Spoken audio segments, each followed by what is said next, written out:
السلام علیکم. زما رونو بېګانو داسې کار دی، ما سره ظلم شوی دی.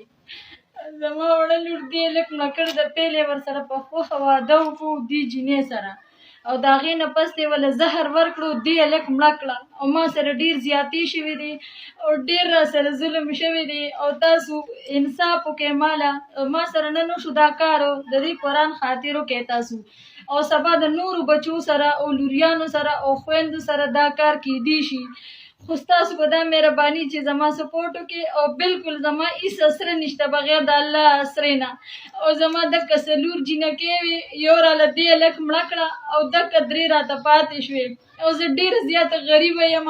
او د دې قرآن خاطر وکړئ چې ګورې ما ته انصاف میلو شي، او هغه مالداره دې تاڼه کړي او پولیسانو له ور ځای کې پیسې ورکوي، او زما د الله د اسرې نه بغیر بل هېڅ اسره هم نشته. تاسو نه زه سوال کوم، زه ډېره غریبه یم، ما ته د انصاف میلاو شي د خدای دپاره.